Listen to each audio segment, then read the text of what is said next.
Hi, fourth graders. Monday and Tuesday, you should have been completing some review pages on Unit 10, Life Cycles and Growth. Today, we're going to be completing our Unit 10 study guide. So make sure that if you have not already printed off this paper, that you stop this video and you print that off, because it's really important that you follow along and you fill in your review with me.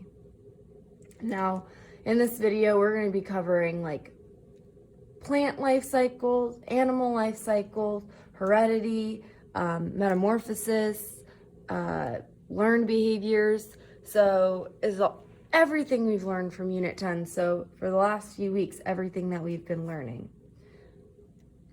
So I'm going to get started. And the first one we're going to talk about is this top one. So it says bees help to blank plants. If you remember when learning about a flowering life cycle, that an important part of a flowering plant's life cycle is pollination. And pollination helps get that pollination from one part of the cell, plant cell, to the other part, the male to the female part, to help fertilize the plant. So in order for pollination to happen, there's different things that can happen. Sometimes wind can help. We learned in one of our videos that sometimes flowers can like pollinate themselves, but we also learned that bees are a huge part of helping to pollinate plants. So bees help to pollinate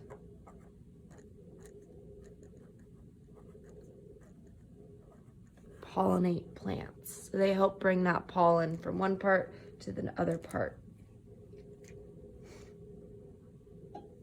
Okay, let's look over here at the life cycle of a flowering and a non-flowering plants. So, like we just talked about, pollination. Pollination is the first thing that has to happen in a plant's life cycle. And once pollination happens, then that plant will be fertilized, and fertilization occurs. And if you remember, after fertilization occurs, that's when a seed can begin to form. So the next part of a life cycle of a flowering and non-flowering plant would be seed. Those seeds start to develop. And once there are seeds, those seeds can then be dispersed into the wild in another part. So the next part would be seed dispersal.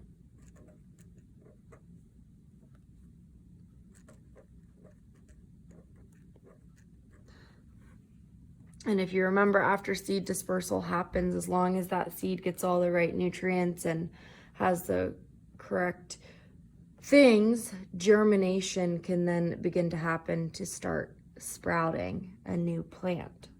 So those are all about the life cycle. So this is the life cycle, and then this is what helps pollinate those plants. And down here, Mrs. Dreyer drew some pictures just to show us what types, ways that seeds can be dispersed. So we learned that they can be dispersed by the wind, they can be dispersed by animals, and they can also be dispersed by water. Okay, let's look over here now. This is going to be all about animals and their life cycle. So we know that birds lay eggs, but there's so many different types of birds. So we're just going to give two examples of birds for our study guide, and we're just going to say birds like robins and cranes lay eggs. So they lay those eggs, and then once those eggs are ready, the next step would be that those eggs then hatch into the bird.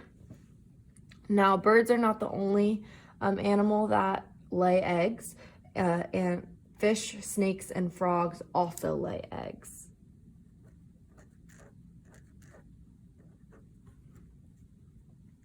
And I'm going to add an S up there for lay eggs. Now, however, not all young come from an egg. Mammals such as like chipmunks or dogs or a cat, those types of animals, mammals, they give birth to live young.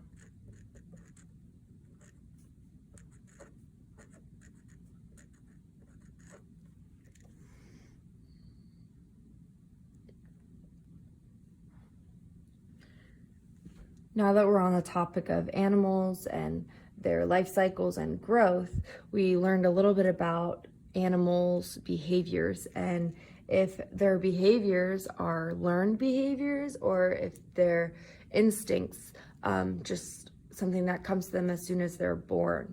And we're going to talk about specifically learned behaviors for this one. Animals learn behavior. Animals learn behavior from their parents, just like us. When we're young, we learn behavior and just different things from our parents. Animals, they learn them when they're young.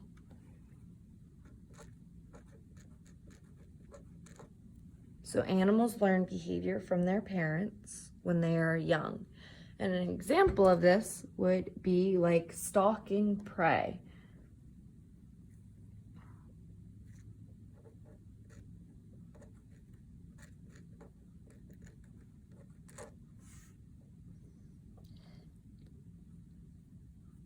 There we go.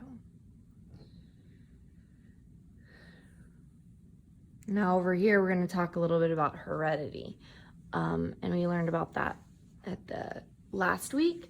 And if you remember, offspring, whether it's a plant or a human or an animal, they inherit traits from their parents.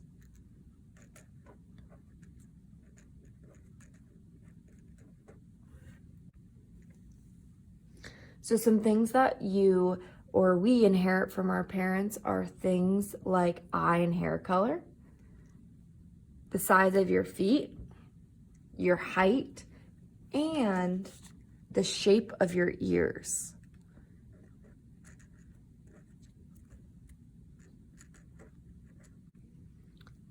The last thing we're going to go over on our study guide is metamorphosis. So if you remember, we learned that there's two different types of metamorphosis. There's complete metamorphosis and incomplete metamorphosis. Complete metamorphosis goes through 4 stages, where incomplete only goes through 3. So we're going to go over the different stages. So both complete and incomplete have their first stage of being an egg. So that is similar. They both have the egg stage. Now, for complete metamorphosis, after that egg hatches, it then is larva.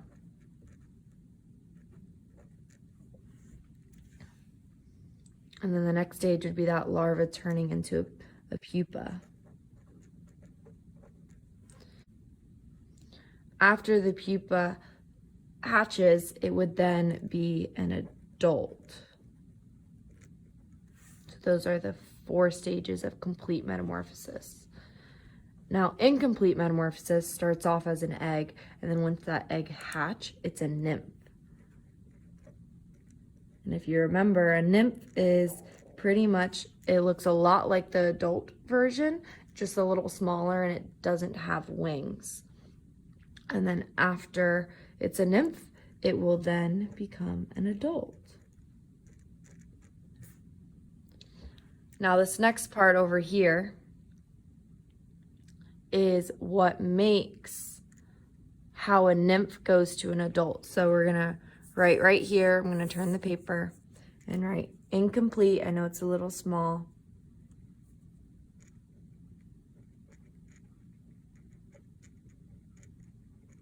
So incomplete metamorphosis. So nymphs is that stage is in the incomplete metamorphosis cycle.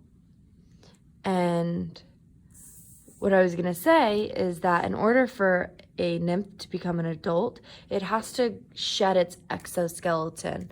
And the insects that are nymphs that then become an adult, they sometimes shed their skeleton many, many times as it grows bigger, and when a nymph sheds their exoskeleton, sorry guys, this is called molting.